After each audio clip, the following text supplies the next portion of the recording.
Glória a Deus. Vamos voltar para o tema. Crescimento espiritual é o nosso tema. E hoje vamos tratar do nosso irmão Timóteo, que está na Bíblia.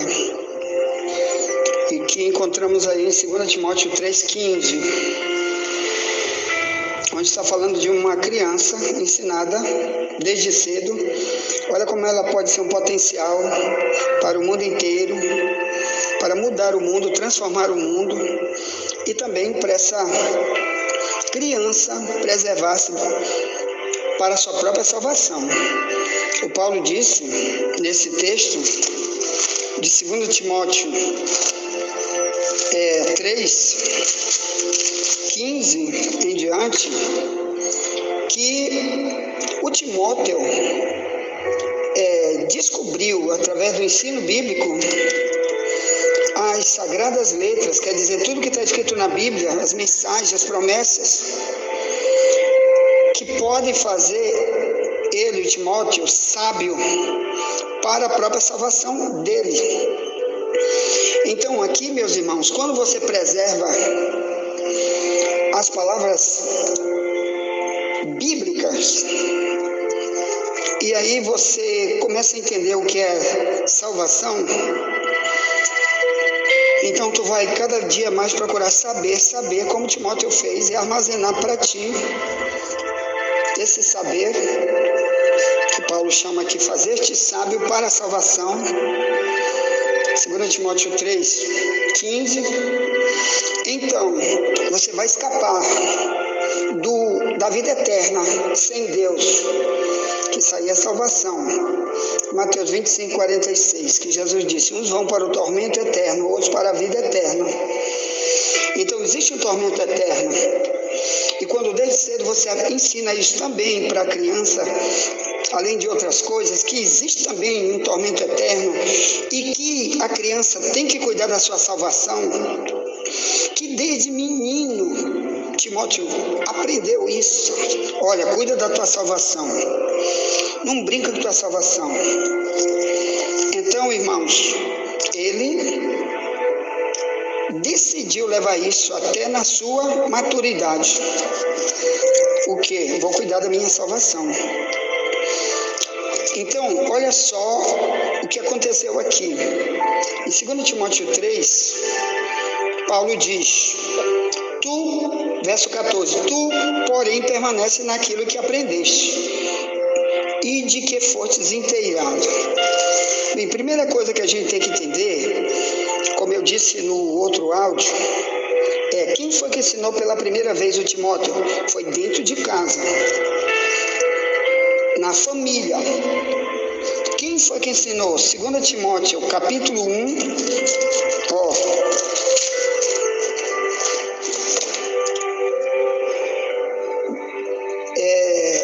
no verso 5, se lê assim, trazendo à memória a fé não fingida que há em ti, a qual habitou primeiro em tua avó Lóide e em tua mãe Eunice, e estou certo de que também habita em ti. Olha como é bom, irmãos, você ter um líder que sabe quem é o seu liderado. Como é bom um pastor conhecer a sua ovelha.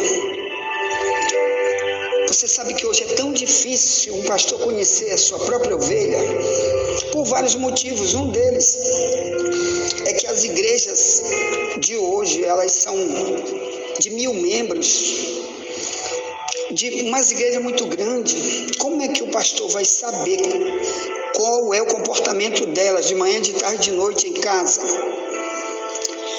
O outro problema é que muitas ovelhas não querem estar perto do seu líder, não querem compromisso com o seu líder, não querem prestar conta com o seu líder daquilo que faz o dia inteiro. Como que ele vai saber que a fé dele não é fingida? Ou melhor, não é uma fé que não serve para nada. Um cristianismo ímpio fora da igreja. Mas o Timóteo, ele andou com Paulo por mais de 10 anos. E agora, quando Paulo está escrevendo aqui para ele, ele diz: eu tenho certeza que tu tens uma fé que não é fingida. Aí ele diz: olha, quer dizer, Paulo conhecia ele, sabia que ele tem garantido até a sua maturidade esse tipo de fé, uma fé transparente diante de Deus, um comportamento cristão em qualquer lugar. Porque, irmão, você sabe, um comportamento ímpio a gente sabe rápido.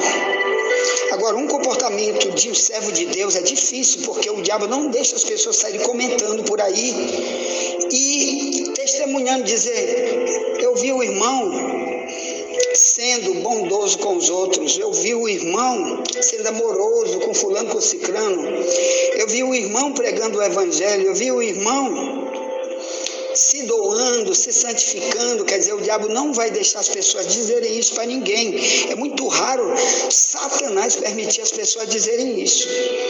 Mas o mal que as pessoas fazem, é muito fácil o diabo usar a boca dos outros e dizer: eu vi o crente ali fumando cigarro, eu vi ali o crente tomando gosto com mulher alheia, eu vi ali o crente que compra e não paga, eu vi ali o crente que odeia, eu vi ele brigando com palavra de ódio. Aqui está dizendo que Paulo está se referindo à avó dele, a avó de Timóteo. 2 Timóteo capítulo 1, no verso 5. Paulo diz: eu vou trazer a memória. Olha o que ele diz: trazendo a memória a fé não fingida que há em ti, a qual habitou primeiro em tua avó Lóide e em tua mãe Eunice, e estou certo que também habita em ti. Olha o que ele está tentando dizer: que quem construiu as bases do cristianismo em Timóteo, para depois Timóteo se tornar este gigante que hoje é um exemplo de vida para mim e para ti, porque está aqui na Bíblia um monte de testemunho dele, um monte de coisas que Paulo usou ele para fazer. Que ele foi útil na obra é porque ele fez um alicerce em casa. A avó dele, irmãos, não era como hoje. Muitas avós, elas estão sendo coniventes com um monte de coisa do mundo, amando um monte de coisa do mundo, do pecado, do diabo, e traz para dentro de casa e enxerta nos seus netos. Filmes, por exemplo, muito filme diabólico, as vozes colocam novela, música do diabo dentro de casa. Como que ela está fazendo igual a avó de Timóteo, ou a mãe de Timóteo, a Eunice? Não, eles tinham uma casa separada para Deus, uma vida para Deus. E isso gerou uma fé diferente naquele menino. Que é isso que Deus está tentando dizer para mim e para você. Se você gerar algum filho ou um neto, não gere para o mundo, você vai gerar um filho para ir para o fogo eterno, de Mateus 25:30, onde um dia Jesus vai dizer para todos os que foram servos inúteis, ele diz: lance o servo inútil nas trevas exteriores, lá haverá pranto e ranger de dentes. Já imaginou tu criar uma criancinha desde cedo, você sendo vó, ou mãe, ou pai, e mais tarde acontecer um desastre de carro, ou uma doença muito feia, ou uma bala perdida, e ceifar ele quando ele é jovem ou adulto, e você sempre foi um pai e uma mãe ímpia que plantou só coisa do diabo, e nunca um testemunho verdadeiro cristão, como era a avó e a mãe de Timóteo. E um dia Deus vai te cobrar, porque Deus não mandou ninguém botar filho do mundo para ser um ímpio. Então, essa avó de Timóteo, com certeza, irmão, ganharam o galardão lindo, lindo, a avó e a mãe. Deus deve ter pago linda recompensa para eles, por eles ter construído na vida daquele menino, daquela criança, do Timóteo, o que ele foi depois, um grande líder, um grande exemplo de vida. Então, olha só, quem era Timóteo? Bem, você viu em Atos 16, que Paulo conhece ele pela primeira vez, ele era um jovem. Dali para frente, Paulo começa a andar com ele. Então, em Atos 20, no verso 4, ele estava com Paulo, nas viagens de Paulo. E aqui, em Atos 19, no verso 22, ele é chamado de servo de Paulo. Olha que lindo! O Paulo chama ele de meu servo. Olha que lindo, irmão. Com certeza o pai, a mãe e a avó de Timóteo ensinaram ele: olha, meu filho, quando você tiver um líder, te une com ele. Seja útil para ele no que ele precisar, sirva a ele, porque com certeza essa vida de Timóteo como servo de Paulo, quer dizer, vivia para servir ele. Paulo, tu está precisando de quê? Eu estou aqui, eu posso te ajudar em quê? Com certeza ela viu no Antigo Testamento que Josué, para ter chegado à liderança, para depois de Moisés se tornar o grande Josué, líder geral dos israelitas, depois da morte de Moisés, ele foi um servo de Moisés. Então, esses grandes homens sempre colocaram seus líderes, depois que eles também foram servos deles, aprenderam com eles, ajudaram eles nas tarefas principais. Então, se você hoje quer maturidade, mas não quer ser um servo do teu líder, não quer ter serviço nenhum, e pior, tem cristão que nem tem líder nenhum. Você pergunta: quem é teu pastor? Não sei. O que tu está fazendo lá para ajudar ele na obra? Não sei, eu não tenho. Tem uma igreja ali que eu vou no dia que eu quero, não faço nada. Então você já está dizendo: nunca você vai alcançar maturidade nenhuma de cristão, porque sem ser servo do teu líder, você não pode dizer estou maturando, porque ali você vai aprender muita coisa, porque você está junto com ele. Aqui Timóteo também tinha uma outra característica. Em Romanos 16, 21, Timóteo era cooperador de Paulo. Cooperador. O que é um cooperador, irmão? Tudo que a pessoa está precisando é uma espécie de servo. Timóteo, vai fazer aquele serviço ali, ele vai. Timóteo, eu estou precisando disso, me ajude. Ele está lá. Agora, numa igreja hoje, que tem milhares de membros numa igreja, como que essas pessoas vão se juntar para ajudar seu pastor?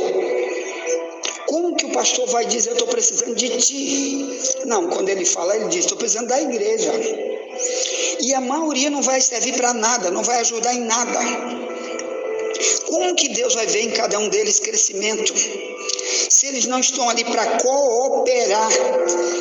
Como a Bíblia diz aqui nos Romanos, Paulo, quando elogia certas mulheres e certas pessoas que faziam parte da igreja em Roma, Paulo diz assim, Romanos 16, 1, recomendo-vos, pois, Febe, nossa irmã, a qual serve na igreja que está em Cencreia.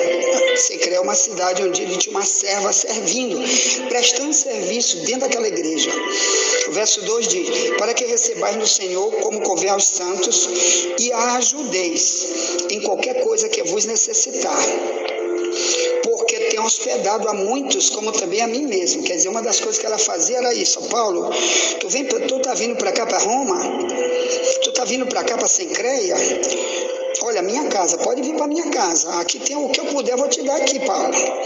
E pode pregar, pode falar. Gasta o teu tempo.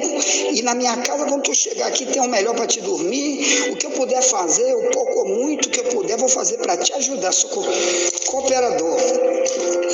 Aí aqui diz, Romanos 16:3, saudai a Priscila e a Áquila, meus cooperadores em Cristo. Cooperadores. Então Paulo, irmão, teve como ter um ministério abençoado e poder andar nos países pregando, porque onde ele pregava que tinha pessoa que se convertia verdadeiramente, muitos dali se tornaram cooperadores, porque antes eles eram servos de Cristo. Então, quando você se chamar sou servo de Cristo, você é cooperador do seu líder, cooperador da igreja, porque tem trabalho para você fazer. Amém? Então, Timóteo era chamado aqui de cooperador de Paulo, Romanos 16:21. A outra coisa que você vai ver em 1 Coríntios 4:17, Timóteo era fiel ao ponto de Paulo enviá-lo em missões especiais. Era como se estivesse assim, eu aqui, pastor Wagner, eu digo assim, irmãos, eu estou indo para Alcântara e eu tenho vários membros aqui da igreja que já estão trabalhando, evangelizando, orando, cuidando do trabalho. Então é o seguinte, você fulano de tal, aí você dirige a palavra para fulano de tal, você vai liderar um grupo para evangelizar tal dia em tal lugar. Ele diz, estou aqui. Aí você fala para outro, você vai fazer isso, para a obra de Deus. O líder não está dizendo, bora fumar diamba, bora assaltar banco, bora ser gay. Não, era dizer, é na obra, é o trabalho de Deus, evangelismo para salvar vidas, para livrar do fogo do inferno. E aqueles que forem fiéis, que quiserem se mostrar fiel a Deus, eles vão fazer igual Timóteo, para mostrar crescimento, a fidelidade ao que seu líder manda é demonstração de crescimento. Agora, quando você está nessas igrejas, mega igreja, não, o líder só pode contar com A e com B, porque a maioria, eles não fazem coisa nenhuma. Então, meu amado irmão, lá esse meu celular aqui está todo quebrado, que bota o áudio. Peraí, deixa eu ver se eu consigo aqui retornar para o sonzinho, né? Tão gostoso esse som. Botei, vamos lá. Sim, então, o Paulo enviava ele porque ele era fiel. Timóteo, 1 Coríntios 4:17. Dali, depois, anos depois, foi que Paulo escreve as cartas para Timóteo, porque ali o próprio Paulo já tinha colocado ele, pronto Paulo, agora tu tá livre, tá bom? Para viajar sozinho, onde tu quiseres, porque esta igreja eu vou tomar conta. Então, o Timóteo ficou tomando conta da igreja em Éfeso, mas depois de um grande treinamento. Hoje, muitos de nós querem liderar, querem chegar rápido à liderança, mas sem passar por esses passos que Timóteo deu, sem trilhar o caminho que Timóteo trilhou, da obediência, da fidelidade, de ser cooperador, de ser um servo do seu líder, da igreja. Qualquer um que coloca esse tipo de obreiro verde, carnal, vai ter problema depois. Vai ser um obreiro rebelde que só quer fazer o que ele quer da vida dele. Só chega atrasado, só dá o pior. Ele diz que vai e não vai. Ele diz que fez alguma coisa, fez foi o pior. Porque ele não aprendeu o significado de ser um cooperador, de ser uma pessoa fiel. Porque ele não está demonstrando para o próprio Deus. Quem quer ver é Deus, a maturidade. E ele não fez isso.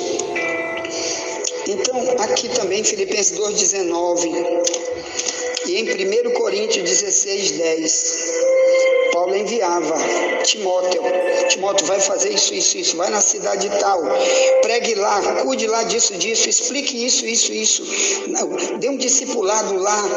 Como que hoje você vai enviar um obreiro totalmente carnal, ímpio, rebelde, que não quer nenhum compromisso com a igreja? Como que você vai enviar ele numa missão especial? Se você disser, eu tenho um trabalho ali para fazer na Amazônia, Eu estou precisando enviar um para a Amazônia, para ficar lá 30 dias, 60 dias, discipulando com fidelidade, dar a palavra do jeito como vou receber de mim, como Paulo recebia muitas mensagens para passar para Timóteo. O próprio Deus passava essas mensagens e Timóteo executava. Como que hoje, irmão, dentro de um grupo aí de tantos pregadores heréticos, ímpios, diabólicos que estão nos púlpitos, claro que tem o joio e o trigo, ovelha e bode, como que um obreiro carnal que não quer crescer, que não quer ser útil na obra, não quer ser fiel, não quer ser cooperador, não quer ser íntimo do seu líder para poder atender o que ele manda, como que o próprio Deus vai enviar você para algum lugar? Você sabe que em qualquer empresa, irmão, tem que ter isso. Por exemplo, o soldado num quartel, ele tem que ser útil para tudo o que seu o seu capitão manda, o seu coronel manda. Isso em qualquer lugar, qualquer empresa. Tem que ser servo, tem que ser útil, tem que ser fiel. No cristianismo é a mesma coisa. O nome disso é crescimento. Amém? No cristianismo você está crescendo, porque Deus vai colocar você num local maior, melhor, em coisas grandes. Ponto. Como colocou Timóteo? Envie essa mensagem para alguém, já voltaremos, nunca te esquece. Somente a verdade nos libertará.